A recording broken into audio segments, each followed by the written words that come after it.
আহ, এই অনেকদিন ধরেই তোমাদের একটা কথা বলবো ভাবছিলাম। আগে কি মহারাজ? মন্ত্রী আর গোপালের মধ্যে কে বেশি ভালো সেটা পরীক্ষা নেওয়ার পরিকল্পনা করেছি, এবং যে এই পরীক্ষায় সফল হবে তাকে আমি পুরস্কার দেব। এ তো বেশ শুভ সংবাদ। এই পুরস্কার সেই ব্যক্তি পাবে যে ভালো কাজ করবে, ভালো চিন্তার মাধ্যমে বাকি মানুষদের কাছে এক অনুপ্রেরণার উদাহরণ হবে। বাহ, বাহ, সাধু সাধু, খুব ভালো প্রস্তাব মহারাজ। ভালো না ছাই, এটা কোনো পুরস্কার হলো? ছে, ভালো কাজ করা কি আর চারটিখানি কথা? মহারাজ, একটা অনুরোধ ছিল। তোমার আবার কি অনুরোধ? বলছিলাম এখন আমাকে একটু বেরোতে হবে।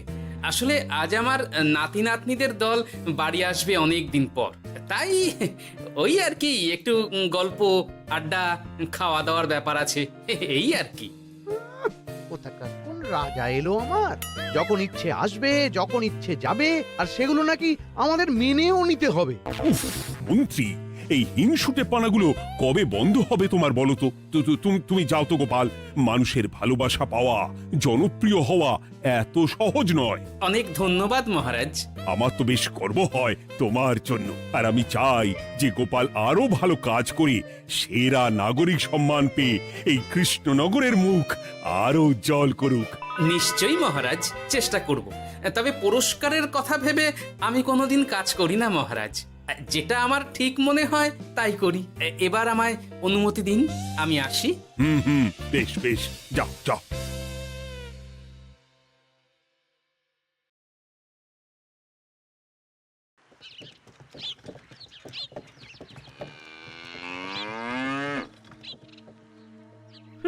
সেরা নাগরিক সম্মান সেটাও নাকি পাবে ওই গোপাল? বাবা, মহারাজের কি আদিক্ষেতা গোপালের প্রতি, দেখেও গা জ্বলে যায়। ও কি একাই আছে নাকি যে বেশি জনপ্রিয়? আমিও হব। হ্যাঁ, কি করি যাই, একটু গোপালের বাড়ি উঁকি মেরে দেখে আসি যে কি এমন মহান কাজ করে।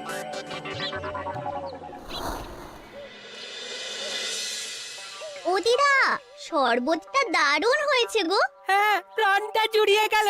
আর একটু খাবি নাকি তোরা? না না গিন্নি, বেশি শরবত খেলে বাকি কিছু আর খেতে পারবো না। তুমি বরং ওই তরমুজ, জাম, যা যা ফল এনেছি সব এনে দাও। আচ্ছা আচ্ছা, সেই ভালো। আজকের দিনটা পুরো জমে গেল, মানে কোনো তুলনা হয় না।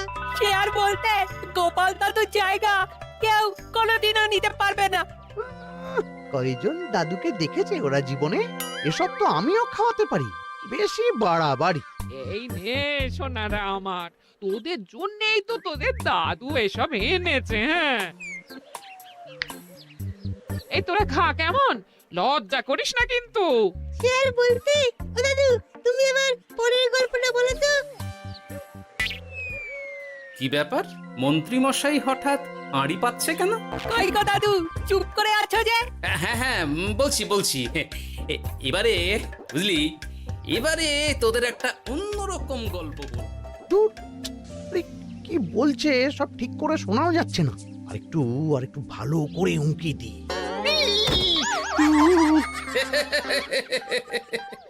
কি মন্ত্রী মশাই, ধরা পড়ে গেলেন তো?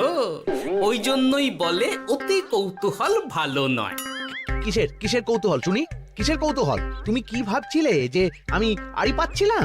মোটেই না। আমি একটা দরকারি জিনিস খুঁজতে ভুল করে চলে এসেছি এখানে। হ্যাঁ। আপনি কত ধরনের ভুল করতে পারেন সেসব আমার জানা আছে মন্ত্রী মশাই। এখন আমি সব আপোষ করে নিচ্ছি। এরপর এমন হবে যে লোকে তোমাকে পাপোশ করেও পুজবে না। না, কেমন যেন ঠেস মেরে কথাগুলো বলে গেলে মনে হচ্ছে। মন্ত্রী মশাই অমন করে রেগে গেলেন কেন গোপাল দাদু? আমিও তো সেটাই ভাবছি রে। যাকে সেসব বাদ দে, নে আমরা বরং গল্পে ফিরি। সেই ভালো।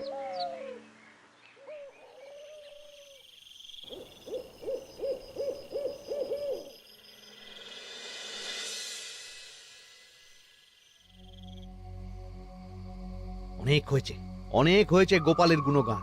এবার থেকে আমিও এমন কিছু করব যাতে আমি গোপালের থেকেও বেশি জনপ্রিয় হই, কিন্তু তার জন্য গোপালের কাজকর্মের ওপর একটু নজর রাখতে হবে।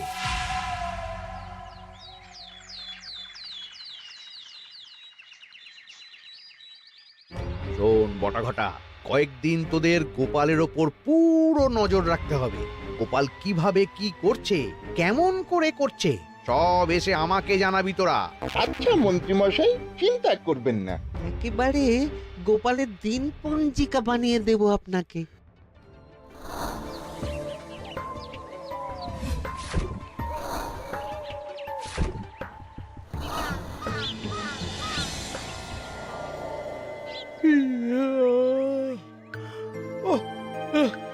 দুপুরের ঘুমটাও একটু ঠিক করে ঘুমোতে দিবি না রে তোরা? কি হয়েছে বল। আগে মন্ত্রীমশাই আপনিই তো বলেছিলেন। ঠিক আছে, ওহো, বল কি হয়েছে।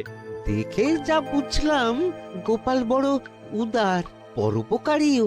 সে কাউকে ঠকায় না, আর নিজেও ঠকে না। হ্যাঁ, সবাই তাকে খুব ভালোবাসে। হয়েছে, বুঝেছি। এবার থাম তো। গোপাল পরোপকারী? হাহ, এতদিন ও ছিল, কিন্তু এবার আমার পালা।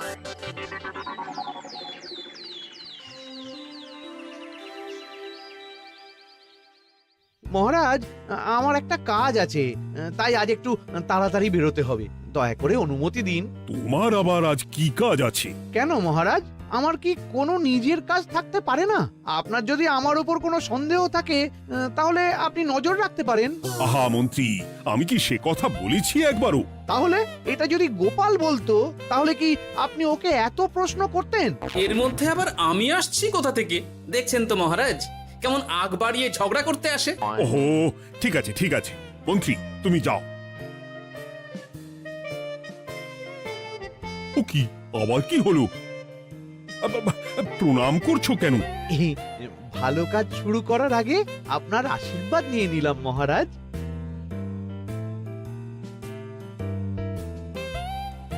কিছু কি বুঝলেন মহারাজ? না, কি ব্যাপার বলো তো? কি সব ভালো কাজ শুরু করার কথা বললো শুধু? সেটাই তো, থেকে থেকে কি যে হয় বুঝি না।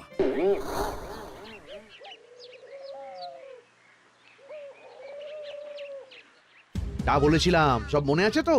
আজ থেকে তোদের কাজ হলো শুধু আমার গুণগান করা, লোকের কাছে আমার কাজের প্রশংসা করা। আচ্ছা মন্ত্রীমশাই। আপনি যেমন বলেছেন ঠিক তেমনটাই হবে।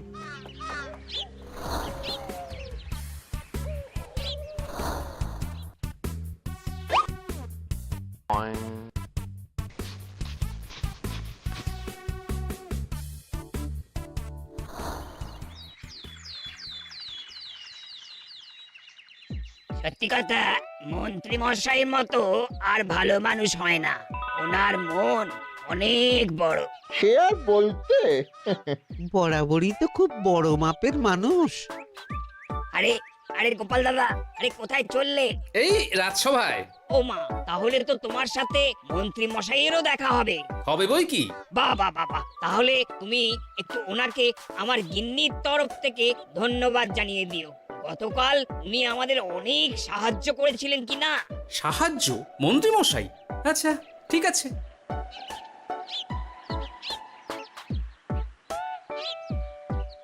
কিরে, কোথায় যাওয়া হচ্ছে সব? আজকাল তো তোদের দেখতেই পাওয়া যায় না। বাড়িতেও গল্প শুনতে আসিস না তোরা। কি করে যাবো বলো তো গোপাল দাদু, সময় হয় না তো। সে কি কথা? খুব চাপ চলছে নাকি? না না, সে কথা নয়। আসলে মন্ত্রী মশাইয়ের বাড়িতে একবার ঢুকলে খাওয়া দাওয়া গল্প খেলা সবকিছু সেরে বেরোতেই অনেক দেরি হয়ে যায়, তাই আর তোমার বাড়িতে যাওয়ার সময় হয় না। মন্ত্রী মশাইয়ের বাড়ি? ও, মন্ত্রী মশাই মনে হয় ভালোই সবার মনে জায়গা করে নিচ্ছে। যাকে ভালো কথা, সবার ভালো হলেই ভালো। তা মন্ত্রী, চারপাশ থেকে তো তোমার নামে বেশ ভালো ভালো কথাই শুনছি। খুব ভালো। এইভাবেই মানুষের পাশে থাকো সব সময়। এখন তো গোপালের থেকেও সবার মুখে তোমার নামই আগে আসে। বেশ হয়েছে, এটাই তো চাইছিলাম। গোপালকে ছাপিয়ে গেল মন্ত্রীর কাজ, সকলের মুখে তাই ওর নাম আজ। ও কি গোপাল, তুমি এত চুপচাপ কেন?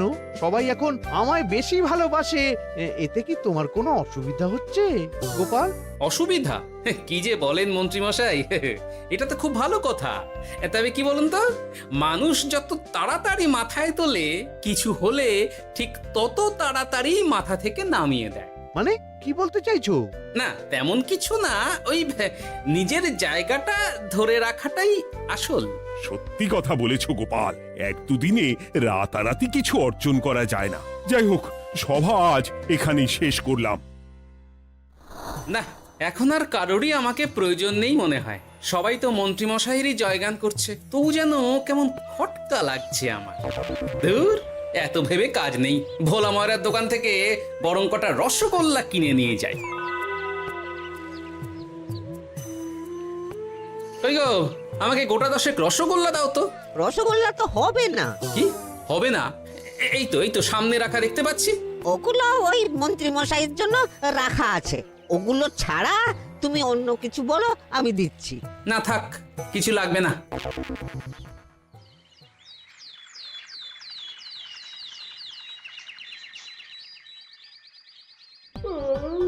ও কি গো, বলি কত বেলা হয়ে গেল, তুমি এখনো রাজসভায় গেলে না? কদিন ধরে দেখছি কিছু হয়েছে, আর তোমার রাজসভায় বলি যেতে ইচ্ছে করে না বুঝি? না না, সেরকম কোনো ব্যাপার নয় গিন্নি। আমি দেরি করে যাই কি তাড়াতাড়ি, কোনো কিছু তো আর কারো জন্য থেমে থাকে না, বলো গিন্নি? মন্ত্রী মশাই তো আছেন, তাহলেই চলবে। এ আবার কেমন কথা? কিছু না, আমি বেরোলাম।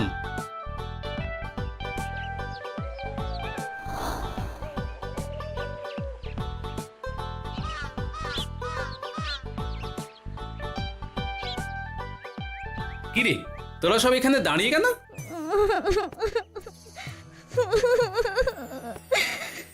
আমরা সব পরীক্ষায় শূন্য পেয়েছি, তাই আমাদের শাস্তি দিয়েছে। আসলে আমরা এতদিন কোনো পড়াশোনা করিনি তো বাড়িতে, পুরো সময়টা শুধু ওই মন্ত্রী মশাইয়ের বাড়িতে মজা করে কাটিয়েছি, তাই এমন হয়েছে। তা নিজের ভুলটা যে বুঝতে পেরেছিস, এটাই অনেক। এই কারণেই বলে নিজের কাজ নিজেকেই করতে হয়, বুঝলি? এরপর মন দিয়ে পড়াশোনা করবি, সব ঠিক হয়ে যাবে।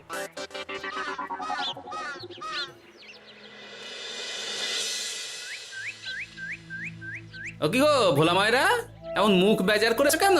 আর কি বলি গোপাল দাদা, খদ্দের একটাও নেই। বসে বসে শুধু মাছি তাড়ানো ছাড়া আর কোনো কাজই নেই। কেন, হঠাৎ এমন কেন হলো? ওই মন্ত্রী মশাইয়ের জন্য উপকার করে দেওয়ার নাম করে আমাকে দুধ থেকে ছানা মেখে দেওয়ার কথা বলেছিল। আমিও খুশি মনে রোজ দুধ পাঠিয়ে দিতাম ওনার বাড়ি। তারপর? আসলে ওই মিষ্টি বানানো তো আর চারটিখানি কথা নয়, আমার সুবিধাই হতো। হঠাৎ খদ্দেররা সব জানানো শুরু করলো মিষ্টির স্বাদ পাল্টে গেছে, মান কমে গেছে, আর শরীর খারাপ হচ্ছে, এই সব। না না না, এ তো খুব খারাপ ব্যাপার। তার জন্যই তো আমি ওই মন্ত্রী মশাইকে উপকার করতে বারণ করে দিলাম। কিন্তু খদ্দেররা তো এখন আর বিশেষ করে আসতে পারছেন না। এখন তুমি ভরসা, এখন তুমি আমায় উপকার করতে পারো। হ্যাঁ বলো না, কি করতে হবে? তোমাকে তো সবাই খুব মানে। তুমি যদি ওই মিষ্টি খেয়ে সবাইকে বলো যে আমার দোকানের মিষ্টি ভালো, তাহলেই একমাত্র ওই আমার আবার বিক্রি শুরু হবে। বেশ।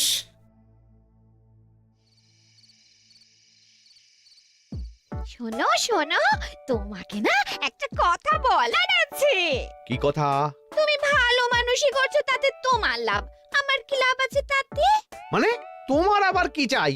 সোনার গয়না, আমার একটা নতুন সোনার হার চাই। হ্যাঁ, না দিলে কিন্তু আমি চলে যাব। ওই দেখো, আচ্ছা ঠিক আছে ঠিক আছে, দেবো। ও মা, তাই? সত্যি তুমি খুব খুব ভালো। আমি তোমাকে যতটা কিপটে ভাবতাম, তুমি ততটাও কিপটে না। না গিন্নি, তোমার গয়না আমি গড়াবো, কিন্তু খরচ আমি করব না। যাকে বলে মাছের তেলে মাছ ভাজা। সে আবার কি করে সম্ভব? তুমি দেখোই না।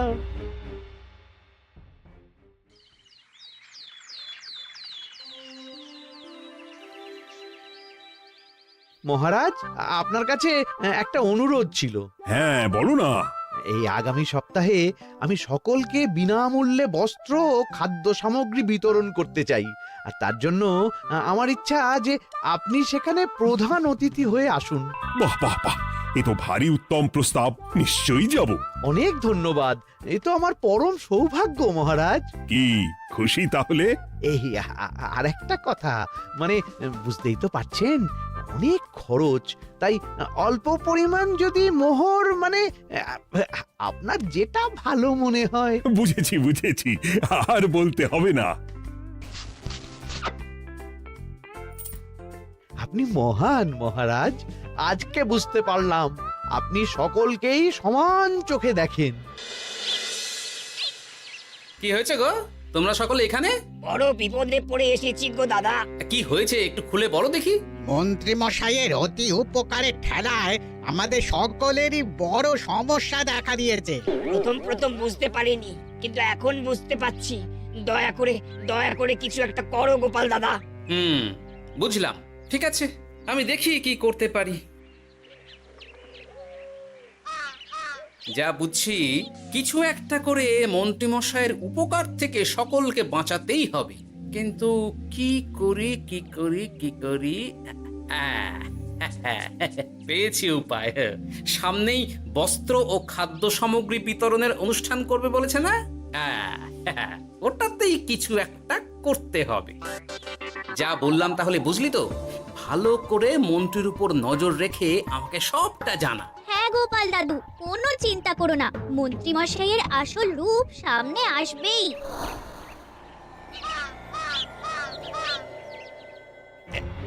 এই নে আগাম কিছু মোহর। সামনের অনুষ্ঠানের জন্য সব থেকে খারাপ মানের কাপড় ও আনাজপাতির বায়না দিয়ে আসবি। বাকি যেটুকু দাম থাকে সেটা আমি অনুষ্ঠানের দিন দিয়ে দেবো। আচ্ছা মন্ত্রী মশাই। মন্ত্রী মশাইয়ের চালাকিটা একবার দেখলি? বিতরণের নাম করে সব খারাপ জিনিসগুলো বিতরণ করার তালে আছে। খুব ভালো কাজ করেছিস। এখন বরং তোরা যা, আমাকে একটু বেরোতে হবে, বুঝলি? আচ্ছা দাদু।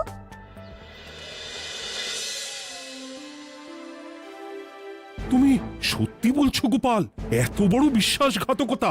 আমার থেকে মোহর নিয়ে, আমার হাত থেকে উপহার নিয়ে আমার প্রজাদেরই ঠকানো। এখনই তাহলে ওই মন্ত্রীকে ডেকে এনে শাস্তি দেওয়া হোক। না মহারাজ, মন্ত্রী মশাই যে শুধু আপনাকে ঠকিয়েছে তা নয়, মানুষের ভালোবাসারও দাম রাখেনি। সবকিছু সবার সামনে হোক। মন্ত্রী মশাইকে কি করে ফাঁদে ফেলতে হয় সে ব্যবস্থা আমি করে ফেলেছি মহারাজ।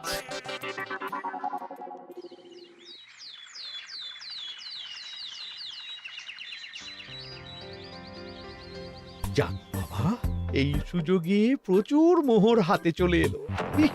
এমনিও আমার চিন্তার কোনো ব্যাপার নেই, সব জিনিস তো মহারাজের হাত দিয়ে বিতরণ করা হবে, তাই খারাপ হলেও সবাই ভাববে মহারাজ দিয়েছে। শোন, এবার তোরা গিয়ে মন্ত্রীকে ওখান থেকে সরিয়ে আন। ততক্ষণে আমি আমার কাজটা মিটিয়ে নিই। আচ্ছা। মন্ত্রী মশাই, শিগগিরই চলুন আমাদের সাথে। মহারাজ আপনাকে ডাকছেন ওই গাছতলার ওখানে। এখন? হ্যাঁ, মহারাজ তো আপনার উপর খুব খুশি, তাই দেখে মনে হলো কোনো একটা উপহার দেবেন আপনাকে। তাই নাকি? বটেই তো। আমি এক্ষুনি যাচ্ছি। এবারে জমবে মজা।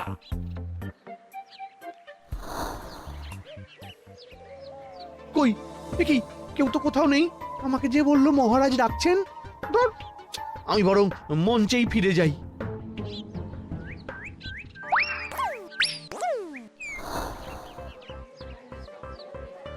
মন্ত্রী মশাই, আমরা চলে এসেছি। আপনি বলেছিলেন আজকে আমাদের পাওনা মিটিয়ে দেবেন। আপনার কথা মতো সবচেয়ে উৎকৃষ্ট মানের কাপড় আমি দিয়েছি। হ্যাঁ মন্ত্রী মশাই, আমিও একদম ওই টাটকা শাকসবজি, মাছ, মিষ্টি সব দিয়ে থলি ভরিয়ে দিয়েছি। এবার দামটা মিটিয়ে দিন। দুজনের মিলিয়ে হয়েছে ওই 1000 মোহর। বাহ মন্ত্রী বাহ, তুমি এত ভালো ভালো জিনিস বিতরণ করছো, আমি তো বিশ্বাসই করতে পারছি না। মোটাই না, আমি অত দাম দিতেই পারবো না। আমি তো ভালো জিনিস দিতে বলিনি, আমি বলেছিলাম সব থেকে খারাপ জিনিসগুলো দিতে। কি বললেন মন্ত্রী মশাই? এই রে, এই ধরা পড়ে গেলাম মনে হয়। তোমার এত বড় সাহস!